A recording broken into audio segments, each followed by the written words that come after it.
오늘의 정치권 이슈를 박수현 전 민주당 의원, 민현주 전 국회의원과 함께 짚어보겠습니다. 안녕하세요. 안녕하십니까.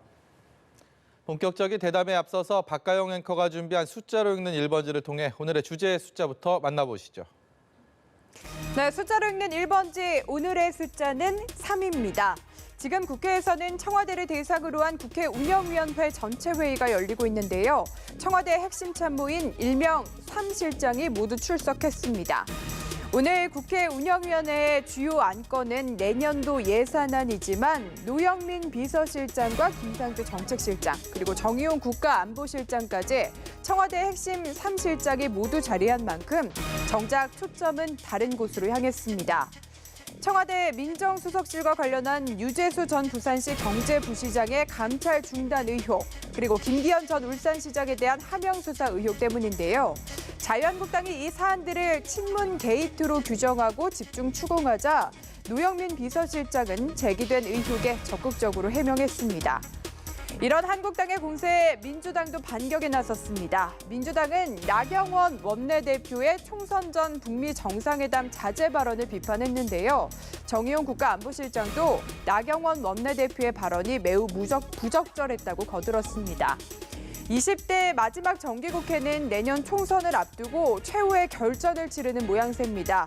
당장 한국당은 오늘 정기국회가 끝날 때까지 무제한 토론, 필리버스터를 신청해 한치 앞을 내다볼 수 없게 됐습니다. 지금까지 숫자로 읽는 1번지였습니다.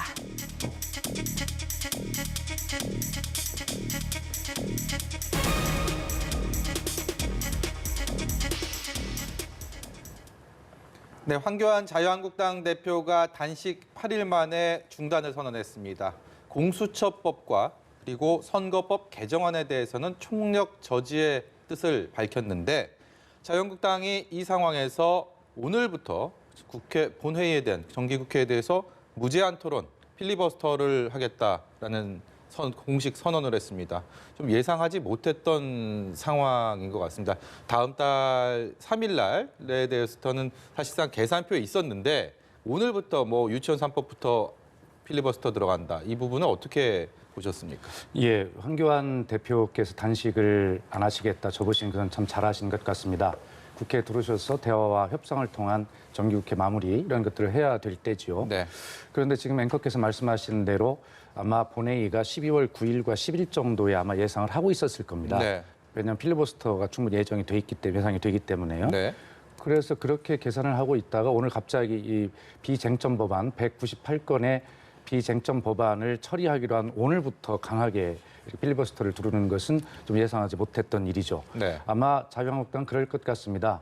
자신들의 이 의지를 정확하게 보여주고 당내 결속을 다지기 위한 전투력을 높이기 위한 이런 것 같은데 네. 이미 그것은 황교안 대표의 단식으로 이미 충분히 달성이 된 것이지 네. 굳이 이렇게까지 할 필요가 있는가.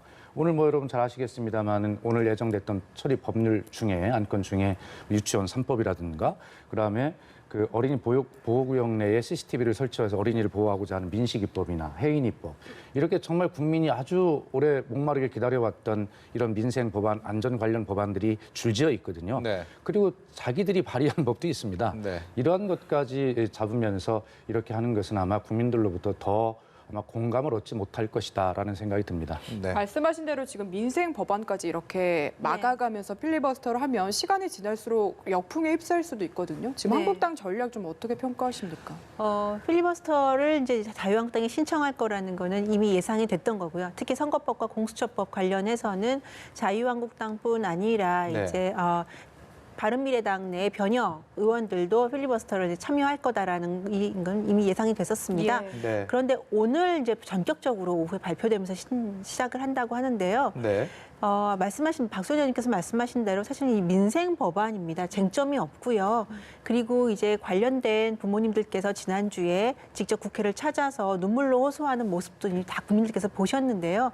이런 관련된 법안 처리까지도 필리버스터로 아예 원천 봉쇄하겠다고 하는 거는 자유한국당이 약간 전략 미스 아닌가, 전략적인 착오가 아닌가라는 생각이 들고요. 이 부분에서는 지금이라도 전격적으로 처리를 한 이후에 관련된 선거법에 대해서만큼은 사실 사실 야당으로서 할 수 있는 방안이 없습니다. 필리버스터 외에는. 예. 그 부분에 대해서 국민들께 호소하고 국민들의 동의를 얻는 차원으로 진행된다면 저는 이 문제는 크게 진행하는 문제가 없다고 생각을 합니다. 일단 다음 달까지 정기국회가 이제 10일까지로 예정이 돼 있는데 이 필리버스터를 강제 종결을 시키기 위해서는 제적위원회 5분의 3, 그러니까 한 177명 가량이 되는데 현실적으로 이 상황은 안 되는 지금 의석수고, 그렇다면 본회의를 좀 미루는 방안 이런 것들도 좀 논의가 될 수 있지 않을까 싶은데요. 이게 본회의라고 하는 것은 여야 간에 합의가 되어서 본회의 날짜를 지정하는 것이 가장 우선 아니겠습니까? 네. 그게 안 될 경우에 이제 국회의장이 이제 본회의를 열 수도 있지만 네. 지금은 합의가 중요하죠. 원래 오늘은 합의됐던 날짜입니다. 그렇기 때문에 필리버스터를 한다면 오늘 이제 했던 법안들은 다 필리버스터에서 저지가 되겠죠. 상정이 네. 안 되고. 자, 예상은 아마 아까 말씀드린 대로 자유한국당이 필리버스터가 예상이 됐기 때문에 자유한국당에 좀 힘을 좀 덜어준다는 차원에서 9일, 10일 정도 이틀을 본회의를 짧게 잡으려고 했을 겁니다, 국회는. 그런데 그때 이제 뭐가 되냐면 의원님 말씀하신 대로 아마 이 선거법과 공수처법 등 이런 것들이 처리하는 순서가 합의가 있기 때문에 네. 아마 9일, 10일 이틀 동안에 선거법을 상정을 할 겁니다. 필리버스터에서 막히겠죠. 네. 그러면 10일 날 말씀하신 대로 정기국회 종료가 됩니다. 자, 그러면 바로 다음 날 임시국회를 소집을 요구를 하게 될 거예요. 네. 예. 그러면 전 회의에서 필리버스터에 의해서 저지됐던 법률안이 다시 올라가면 그거에 대해서는 필리버스터를 할 수가 없습니다. 네. 통상 임시국회는 한 달 정도 소집을 하는데 아마 편법을 동원해서라도 제가 볼 때는 한 3일 정도의 짧은 임시국회를 소집해서 선거법을 처리하고 네. 그리고 나서 이제 그때 올라갔던 공수처법이나 이런 것들에 대한 필리버스터 또 막힐 거 아닙니까? 그러면 다시 3일 후에 또 짧은 임시국회를 또 소집을 해서 그때 공수처법 이런 것들을 처리하는 그러한 방법으로 가게 될 것이라고 저는 그렇게 예상을 합니다. 국회 몸싸움이 그야말로 벌써부터 보이네요. 이런 상황이 전개가 된다면. 근데 자유한국당이나 이제 범야권으로서는 몸싸움이라는 극한 대립까지 가긴 상당히 어려운 상황이고요. 지금으로서는. 네. 그리고 말씀하신 대로 이제 선거법이나 공수처법 처리를 위해서 짧게라도 임시국회를 계속 본회의를 열 것이냐, 이제 그 문제에 대해서는 사실 지금 민주당도 네. 이렇게 일방적으로 밀어붙이기에는 부담이 되는 정국이다라는 네. 생각이 듭니다. 그 자유한국당이나 이제 범야권에서 이런 점에서 이제 민주당과의 협상이라든지 압박을 나아갈 수 있는데요. 무엇보다 선거법 같은 경우에는 아직도 국민들의 동의를 전적으로 얻고 있지를 못해요. 그러니까 큰 대의에서 국민의 민심이 선거 결과에 반영돼야 된다는 정도지 이렇게 국회의원들조차도 제대로 계산하지 못하는 의석수를 계산하지 못하는 이런 복잡한 제도, 그리고 국민들께서 투표를 하실 때 내 표가 과연 누구를 위한 표인지 정확히 알지 못하는 상황에서 투표를 하게 되는 이 상황에 선거법이 통과된다는 것은 거듭 말씀드리지만 사실은 굉장히 문제가 있는 법입니다. 예. 따라서 야당으로서는 이제 사실 단식이라는 것도 있었고요, 필리버스터라는 것도 있었지만 어쨌든 마지막 최후의 순간까지 선거법을 막기 위해서는 아마 모든 수단을 다 동원하지 않을까라는 생각이 듭니다. 네.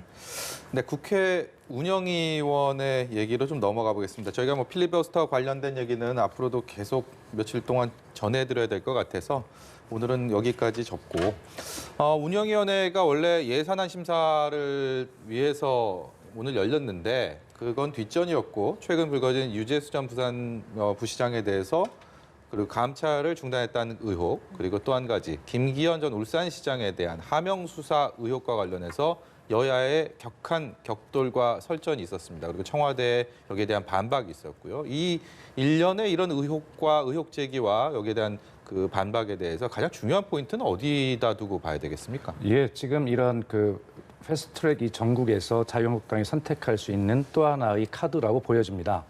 정부 여당을 압박하는 것이죠. 압박의 강도를 계속 높여갈 것이고요. 국정조사도 요구하는 단계까지 가지 않겠습니까? 운영위원회라는 것은 원래 청와대가 출석을 하기 때문에 사실은 민감하기도 하고 핫한 위원회입니다. 예. 거기에 이제 이런 카드로 활용하기 위한 저런 의혹들을 계속 제기를 하면서 이제 여권과 청와대를 압박하고 있다, 이렇게 해석이 가능하고요. 이 문제는 노영민 비서실장이 이야기를 했습니다. 저도 청와대에 근무를 할 때 늘 대통령이 강조했던 것은 전임 정부의 인사라 하더라도 임기가 보장된 것에 대해서 절대 건들지 마라라고 하는 말씀들을 많이 하셨고, 또 제가 근무하는 동안에 선거 이런 정치 이야기를, 거의 선거 같은 이야기는 들어본 적이 없습니다. 예. 아마 백원우 비서관도 지금 해명을 했습니다만 예. 민정비서실에 충분하게 여러 가지가 첩보들이 들어올 때 그것을 처리를 해야지 처리를 안 하면 어떻게 합니까? 네. 예. 그렇다 그걸 어떤 선거가 얼마 안 남았다고 그래서 그것을 첩보가 접수가 되었는데 그것을 아주 정무적 판단을 해서 선거 끝나고 해야지라고 네. 그렇게 미루는 것 자체가 예. 그것은 말이 안 되는 이야기입니다. 오히려 정보적인 그렇습니다. 판단일 수 있다. 그래서 예. 아마 지금도 기억하시겠습니다만 청와대에서 전 정부의 문건이 캐비넷으로 발견되었을 때도요. 저희들 그런 생각을 했어요. 이거를 좀 어떻게 할까? 굉장히 후폭풍이 거세게 보이지 않았습니까? 네. 그러나 대통령께서는 그런 지시였습니다. 오히려 그런 것이 더 이상하다. 있는 그대로 국민에게 공개해라 이런 것인데 네. 아마 청와대는 백원우 비서관 말씀대로 그러한 제가 근무할 때 분위기나 여러 가지 체제를 보면 시스템을 보면 정확하게 접수된 비위 첩보에 대해서 정확하게 행정 절차로 처리한 것이지 네. 무엇 때문에 거기에 관심을 두고 그 하명 수사를 하겠습니까? 네. 오전에 운영위에서 자유한국당 곽상도 의원과 노영민 대통령 비서실장 간의 설전이 벌어졌는데 이 설전 내용을 듣고 와서 박가영 앵커가 민현주 의원께 질문을 드리겠습니다. 청와대 내부가 범죄 행위에 연루됐다는 부분이 문제가 돼도 대통령께서는 상황 파악도 안 하시고 또 휴가 가 계실 정도로 그렇게 한가합니까? 청와대 내부가 지금 범죄에 연루됐다 여부가 현재 청와대 내부가 범죄에 연루됐다는 게 무슨 말씀이십니까? 아니 지금 현재 청와대 내부 누구를 말씀하십니까? 아니 박형철 비서관은 지금 청와대 내부 인물 아닙니까 현재? 물론 내부 인물입니다만 그분은 현재 그 범죄자입니까? 아니 범죄 연루된 의심 받고 아니 있지 않습니까? 범죄에 연루됐다는 의혹 받으면 범죄자입니까? 범죄 연루된 의혹을 받고 있지 않습니까? 말꼬리 잡아서 답변하시지 말고 사실관계를 저는 답변하고 박형철 비서관이 범죄에 연루됐다는 의혹에 대해서 동의하지 않습니다. 유재수 씨에 대한 감찰 중단이 불법적인 감찰 중단이라는 말씀을 하셨는데 이 감찰 중단은 불법적인 것은 아니었고요. 그리고 김기현 씨에 대한 첩보 보고서 이첩 역시 전혀 문제가 없는 겁니다.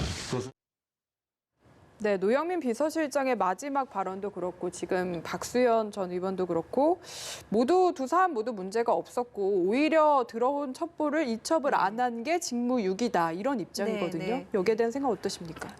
지금 이제 첩보냐 아니면 정보를 수집해서 민간인 사찰을 통해서 그것을 갖다가 김기현 이제 울산 전 시장의 선거 개입을 한 것이냐. 그러니까 쟁점은 청와대가 과연 선거에 개입했느냐 아니냐의 예. 문제 같아요. 근데 말씀하신 대로 이게 첩보를 그대로 이첩을 했다라는 말씀을 정말 100번 양보해서 받아들인다 하더라도 그 첩보 내용이 지금 이제 아직 확인은 저희가 직접 확인은 되지 못하고 있지만요. 나오는 이야기들은 김기현 울산시장 관련돼서 개인 사생활까지도 다 거기 정보가 담겨 있더라. 가족들과 동생들 관련 주변인들에 대해서도 그 정말 첩보라고 하기에는 단순한 어떤 한 사건에 대한 비리, 불법 연루가 아니라 그 주변인들에 대한 동향 파악이 다 되어 있다는 거는 소위 말해서 전문가들이 만든 동향 보고서다라는 네. 이야기가 나오고 있고요. 예. 그래서 이것을 특히나 따로 별도의 문서를 통해서 지금 반부패 비서관에게 전달을 했고 다시 그게 울산지청으로 넘어갔다는 얘기인데요. 경찰 쪽으로 넘어갔다는 얘기인데요. 과연 이것이 그러면 정말 첩보를 갖다 우리가 볼 수 있느냐. 정말 양보해서 첩보라고 할지라도 그 이후에 진행된 사항을 보면 사실 김기현 전 울산시장이 후보로서 네. 딱 결정된 날 전격적으로 압수수색이 있었어요. 예, 굉장히 의례적인 일이거든요. 그리고 그 전에 청와대에는 압수수색 관련된 보고가 있었고요. 그 이후에도 8차례 정도 보고가 있었다는 걸 지금 노영민 비서실장도 이제 보고받았다고 인정을 했습니다. 직전에 있었다고 네, 합니다. 직전에 있어요. 예. 그렇다면 과연 이것을 우리가 정말 순수하게 민원에서 거리에서 첩보가 들어와서 이걸 갖다 단순히 이첩한 것으로 봐야 할 것인가. 백원우 민정비서관에게 직접 전달을 받았다. 그래서 이거는 통상적으로 있기 좀 어려운 일이기 때문에 문제 제기를 했음에도 불구하고 그것이 계속 문서화돼서 전달이 됐고 울산에서 현지에서 그런 일이 벌어졌다는 것을 과연 어느 국민이 정말 우연히 일어난 사건이구나. 우연히 이렇게 진행됐고 그냥 청와대는 민원을 전달했을 뿐이다라고 믿는 과연 국민들이 얼지 있을까라는 생각이 들고요. 또 하나는 노영민 비서실장께서 오늘 오전에 이제 말씀을 하신 것들을 쭉 보면 사실은 이 사건이 일어나던 당시에 노영민 비서실장께서는 비서실장이 아니셨어요. 예. 그러니까 어쨌든 지금 상황에서 그 상황을 파악하기 위해서는 2차적인 보고를 받을 수밖에 없는 상황입니다. 그리고 지금 민정수석의 지금 조국 민정수석 전 민정수석이시죠. 그분도 지금 자리에 안 계시기 때문에 결국엔 노영민 비서실장도 보고를 받고 상황을 파악하기엔 좀 시간이 있어야 되는 것이 아닌가. 만일에 이것을 청와대가 정말 우리는 무고하다라고 한다면 대통령께서 오늘 휴가 마치시자마자 바로 한 점의 의혹도 남기지 않고 철저하게 수사하라, 조사하라라고 말씀을 하신다면 국민들과 그다음 야당의 지금의 문제 제기에 대해서 어느 정도는 좀 앞으로 나아갈 수 있는 길을 마련하는 것이 아닌가라는 생각이 듭니다. 뭐 그럼에도 불구하고 지금 자유한국당에서는 이번 일련의 의혹과 이번 사건들에 대해서 이 뭐 게이트라는 표현까지 써가면서 마치 이제 총선을 겨냥한 대여 투쟁 압박용 카드, 그래서 뭐 국정조사 얘기도 나오고 뭐 특검 얘기도 주장하고 이러고 있습니다. 이 상황들은 어떻게 봐야 되겠습니까? 아까도 제가 말씀드렸듯이 현재의 정국에서 집권 여당을 압박하기 위한 그런 또 하나의 카드라는 말씀도 드렸고요. 또 다른 분석은 이게 뭐 기승전 조국이라고 제가 말씀을 드립니다만 이게 결과적으로 민정수석실 관련이면 조국 전 민정수석으로 이어지지 않겠습니까? 예. 그렇게 이제 의혹을 몰고 갈 텐데요. 결과적으로 지금 조국 전 법무장관의 검찰 수사나 이런 것들이 이제 조사 예정이 돼 있고 기소가 될 텐데 예를 들자면 네. 그런 과정에서 토끼몰이 하는 식으로 조국 전 장관을 겨냥하는 또 하나의 덫이 아니겠냐라고 하는 생각을 지울 수가 없어요. 그리고 아까 우리 민현주 의원님께서 말씀하실 때 우리 노영민 비서실장께서 8번 보고받은 것을 인정하셨다 이런 취지의 말씀하셨는데 그렇게 말씀하신 것이 아니고 경찰은 9번을 청와대에 보고를 했다라고 이야기를 하지만 노 실장은 압수수색 20분 전에 단 한 차례 보고를 받았다 이렇게 이야기를 하고 있거든요. 그리고 청와대라는 곳이 그렇게 한가한 곳이 아닙니다. 예, 그래서 어쨌든 이 문제는 백원호 비서관 말대로 경찰에 이첩된 그 첩보 문건 그대로 이거를 현재 검찰이 가지고 있지만 이걸 공개하라 하면 된다라고 하는 것 아니겠습니까? 그 내용이 추측하지 말고요. 그럼 다 드러날 것인데 그런 것들을 서로 지금 경찰과 검찰이 이걸 서로 핑퐁을 치고 있는 것이죠. 검찰은 이것이 수사 중인 사안이고 또 이것에 대해서 이제 뭐 피의자 뭐 공표, 피의 사실 공표와 관련이 있기 때문에 공개할 수 없다 이렇게 이야기하고 경찰은 사본 없이 원본 그대로를 검찰에 보냈기 때문에 경찰은 공개할 수 없다. 이렇게 서로 지금 미루고 있는 입장입니다. 그러니 이 문제는 아까 민현주 말씀대로 철저하게 국민의 의혹이 있다면 대통령께서 이렇게 잘 조사해봐라라고 지시하시는 것도 중요하고요. 지금 우선은 그 첩보 문건을 정확하게 공개하면 아주 간단한 일이다 이렇게 말씀드리겠습니다. 이 노영민 비서실장 이 발언 관련해서는 네. 다시 한번 좀 여쭤봐야 될 것 네. 같고 플러스 백원우 전 민정비서관도 이야기를 했는데 어제 입장문을 내서 이게 검찰이 이 시점에서 민정수석실을 겨냥한 게 어떤 의도가 있는 게 아니냐라고 네, 지금 네, 보고 있거든요. 네. 이 부분도 궁금합니다. 그러니까 지금 청와대나 민주당 쪽에서는 검찰이 이 시기에 공수법 처리를 앞두고 있는 이 시기에 이 이야기를 꺼낸 것이 지난 좀 김기현 시장 관련된 이야기들은 많이 있었거든요. 근데 굳이 지금 이 수사가 간 것은 공수처법을 막기 위한 검찰의 전략이 아니냐라는 의도를 갖고 말을 한 것 같아요. 그런데 설령 뭐 백원우 전 민정비서관의 뜻이 의중이 내지는 그 의구심이 있을지라도 사실은 이 문제가 아니면 그만이거든요. 그러니까 법적인 틀에서 아무 문제가 없으면 상관이 없거든요. 그런데 백원우 전 민정비서관의 지금 일련의 발언들과 그다음에 박형철 반부패 비서관의 발언, 그다음에 청와대에 근무했던 경찰 그래서 파견됐던 분들의 이야기를 종합해 본다면 백원호 비서관이 김기현 전 울산시장에 대한 이 관련된 서류에 유난히 많은 관심을 보였고 그 이후에도 청와대 관련된 경찰 파견된 인사들이 울산에 직접 내려가서 그 관련된 것 직접 챙기는 모습까지도 보였다라는 점들을 들어서 과연 이것이 정말 백원호 전 비서관 말대로 단순한 그냥 정보의 이첩인가 아니면 문제가 있는 청와대가 선거에 조직적인 개입을 하기 위한 특히나 현 울산시장은 대통령이 아주 절친이라는 절친이라고 이미 알려져 있고요. 그리고 조국 전 민정수석이 후원 회장까지 했던 인물입니다. 그렇죠. 그리고 사실은 지난 지방선거 때 현직의 울산시장이 김기현 시장이었어요. 아무리 선거에서 집권당이 바뀌었다 할지라도 현직 시장을 전격적으로 압수수색, 그것도 후보가 선정되는 전격적인 압수수색하는 건 굉장히 이례적인 일입니다. 그 일련의 사건들이 정말 우연히 생긴 것들인가에 대해서는 야당에서는 당연히 이거는 단순한 검찰 조사를 넘어서서 국정조사 내지는 특검까지도 갈 수 있는 사안이라고 주장하는 거 어찌 보면 당연한 것이 아닌가라는 생각이 듭니다. 네. 지금 청와대의 시스템을 잘 이해를 하셔야 되는데요. 민정수석실에는 민정비서관실이 있고 반부패비서관실이 그렇죠. 있어요. 예. 예. 민정비서관실은 대통령의 친인척과 아주 특별한 관계에 있는 사람들을 담당을 하죠. 네. 자, 이곳에 백운우 비서관인데 이곳에 예를 들어서 김기현 전 울산시장의 비위가 첩보가 이쪽으로 들어왔다. 그러면 당연히 일반 공무원들이 비위 문제를 다루는 반부패 비서관실로 넘기는 것이 당연합니다. 네. 그걸 가지고 뭐라 했다면 월권이죠. 네. 그걸 왜 가지고 있습니까, 민정비서관이? 그렇기 때문에 청와대 시스템은 전혀 그렇지 않다라고 하는 그 말씀을 다시 한번 드리고요. 정상적인 이첩이었다. 뭐 이렇게 예, 그 그렇습니다. 말씀이시죠? 예. 한 가지 말씀드립니다. 근데 정상적인 이첩이었다라는 것이 맞다고 할지라도 특별히 청와대에서 김기현 전 울산시장에 대해서 관심을 보였다라는 네. 걸 볼 수밖에 없는 것이요. 박형철 이제 반부패 비서관이 이야기했듯이 직접 백원우 비서관이 챙겼다라는 이야기를 증언을 하고 있습니다. 물론 예. 백원우 비서관께서는 여러 건이 있었다라고 했고 다른 쪽에서 진술은 단 한 건이었다라고 이야기를 하고 있기 때문에요. 이런 진실 공방에 대해서도 더 면밀한 조사가 필요한 것이 아닌가 생각이 듭니다. 수사에 착수하게 된 과정들과 시기 그리고 뭐 이런 또 정상적인 과정이었다라는 또 해명 어떤 상황에서 어떤 입장에서 봐도 약간의 좀 매끄럽지 못한 부분은 좀 있습니다. 의혹을 네. 좀 뭐 어쨌든 간에 밝히는 것이 어느 쪽이든 간에 좀 더 좀 현명하지 않을까 이런 생각이 드네요. 네, 아직은 조금까지 좀 지켜봐야 되는 사안인 것 같고요. 어쨌든 저희 조금 전에 이야기할 때도 잠깐 나왔지만 이 청와대 민정수석실과 관련한 의혹이 나오니까 공수처법 관련해서까지 불똥이 튀는 모양새입니다. 민주당은 검찰이 수사하는 거 보니까 역시나 필요하다. 지금 그리고 한국당은 명분이 없다라는 식으로 말을 하고 있는데요. 양당의 입장 직접 들어보고 오시겠습니다. 공정한 수사를 해야 된 그 검찰이 선택적 수사, 정치적 수사, 자의적 수사를 반복하면서 불공정의 상징이 되고 있습니다. 문재인 정부를 향해서는 무리한 수사라는 비판을 받을 정도로 날선 검찰이 왜 유독 자유한국당만 만나면 녹슨 헌칼이 되는지 도무지 알 수가 없습니다.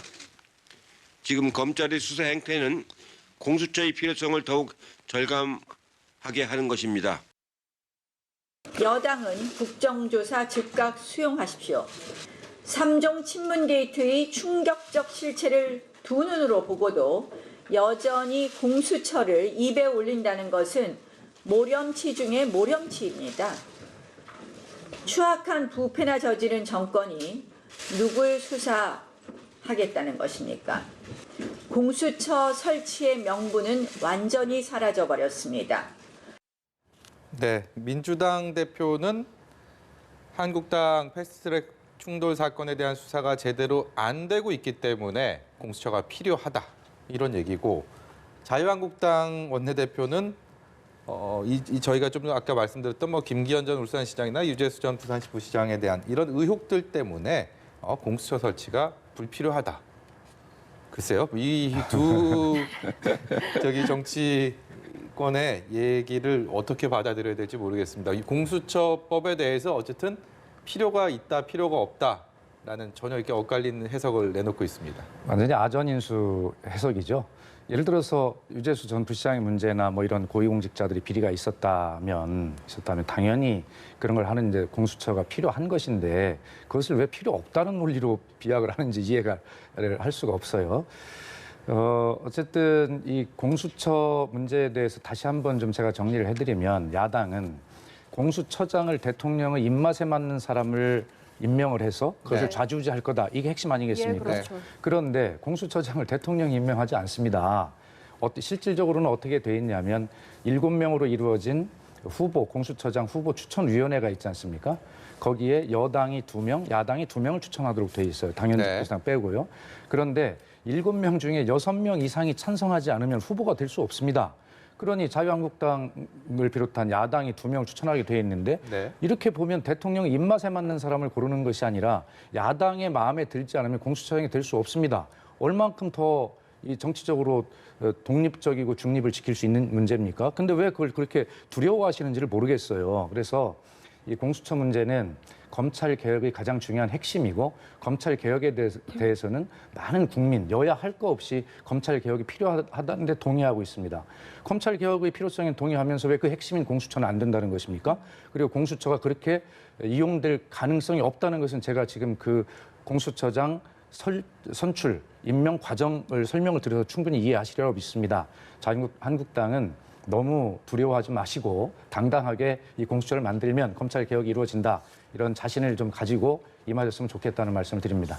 네, 박수현 전 의원의 자유한국당의 고함을 듣고 오셨습니다. 이번에 민현주 전 네. 의원의 입장을 좀 묻고 싶습니다. 어쨌든 공수처가 설치가 되면은 현 정부 내에서 설치가 되는 거예요. 7명 중에 몇 명이 동의를 했건 어쨌든 대통령의 임명장을 받아 설치되는 그다음에 검찰로부터 독립된 기구입니다. 네.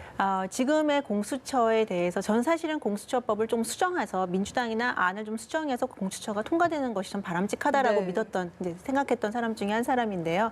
최근에 일련의 사건들을 보면서 조금 더 신중할 필요가 있겠다라는 생각으로 조금 제가 전향이 됐는데 그 가장 큰 이유는 어찌됐든 대통령에 의해서 임명이 됐고 이 정부 하에서 운영이 되고 있는 기관이라면 물론 정부가 달라진다면 또 기관도 달라지겠죠. 네. 달라진다면 지금 상황에서 과연 이렇게 지금 나온 유재수 그다음에 황운하 전 경찰청장이죠. 아니 네. 지금 대전 경찰청장이죠. 예. 분이나 이런 관련된 일련의 사건들을 과연 제대로 이것을 갖다 비위를 발견해서 제대로 수사를 할 수 있을까? 네. 오히려 정권의 호위무사가 되는 것이 아닐까라는 국민들이 갖고 있는 의구심이 현실화될 수도 있겠다라는 생각이 듭니다. 그러니까 복잡한 절차나 복잡하게 어떻게 정치권에서 운영되는가를 다 떠나서 이렇게 되면 고위공직자 수사처라는 곳이 결국에는 어쩔 수 없이 여당과 정권에게 우호적인 성향을 보일 수밖에 없지 않을까. 이런 점에서 공수처는 지금 당장 공수처가 설치된다면 민주당에 유리해지겠죠. 그리고 그 다음에 정권이 바뀐다면 또 그 당에 또 그 정부에 유리한 하나의 정권의 호위무사 기관을 만드는 것이 아닌가. 그렇다면 이것을 굳이 이렇게 밀어붙이면서까지 할 필요가 있을까. 좀 더 고민을 해볼 필요가 있지 않나라는 생각이 듭니다. 아니 그러니까 지금 국회에 들어오셔서 그런 독소 조항이 있다면 제거하자고 논의도 하고 협의를 해야 될 거 아닙니까? 왜 안 들어오십니까? 그거 자체를 이해를 못 하겠어요. 그러니까 충분하게 검찰 개혁이 필요하고 이게 핵심인데 좋아요. 뭐 문제점이 있는 것들이 있고 걱정이 되는 부분이 있으면 그것을 자유한국당 안을 가지고 와서 서로 협의하고 지금 민현주 의원 말씀하신 대로 가장 지혜로운 안을 만들어내면 될 거 아니겠습니까? 네. 네, 그렇기 때문에 좀 그런 상황이 좀 답답한 것이고요. 아마 제가 좀 한 말씀 좀 드리면 네. 예, 지금 자유한국당을 중심으로 있는 그런 걱정들을 하시는데 아마 그분들이 정권을 담당했을 때 그분들이 머릿속에 있었던 그러한 방법들이 DNA처럼 남아서 남도 그럴 것이다라고 걱정을 하는 거 아닌가 이런 생각이 드는데 네. 어쨌든 중요한 것은 빨리 국회에서 대화 타협을 통해 서로의 안이 잘 반영된 그러한 공수처법을 만드는 것이 가장 최선의 길이다. 이렇게 다시 한번 말씀드립니다. 시간이 결코 짧지가 않았는데 결국은 그 20대 국회에 끝자락에 와서야 네. 아직도 어떤 충분한 협의와 논의가 안 된 상황을 그래서 이렇게 맞닥뜨리고 있는 상황을 저희가 지켜보고 있는 지금의 현실이 굉장히 좀 안타깝습니다. 저도 자유한국당의 지금 이제까지 일련의 전략이 굉장히 현명했다, 잘하고 있다라고 생각하지는 않습니다. 그러니까 특히나 국민들의 민의를 잘 반영해서 국회에서 대여, 그다음에 청와대를 향해서 견제를 잘하고 있다고 생각하지는 않는데요. 이제 선거법 관련해서는 특히나 민주당과 이제 여당이 범여권이 야권에게 이제 보수 야권에 대해서 너무나 밀어붙인 말씀드렸지만 제가 이제 폭거라는 표현에 박수현 의원님께서 굉장히 불편해하시지만 예. 폭거라고 제가 명명할 만큼 밀어붙인 상황이 있었는데요. 네. 공수처법이나 그 외 다른 거 관련해서는 사실은 자유한국당이 보다 자발적으로 민의를 반영해서 대안을 가지고 좀 협상에 적극적으로 임해야 국민들께서도 민주당 안이 뭐가 문제가 있는 거지? 왜 이게 자꾸 정쟁이 왜 자꾸 싸움이 되는 거지, 왜 무슨 갈등이 있는 거지를 알 수 있는데요. 지금 국민들께서는 솔직히 그렇게 많이 알고 계신가에 대해서 저는 사실 걱정이 됩니다. 그래서 일방적으로 크게 나오는 이야기들만 가지고 단순한 여론조사를 통해서 찬성이다 반대다라고 이제 말씀을 하시는 게 아닌가. 그러기 위해서는 뭐 야당이 대안을 마련할 필요는 없습니다. 그 대안에 대한 책임감은 사실은 국정을 책임지고 있는 여당과 청와대가 가지고 있는 것이고요.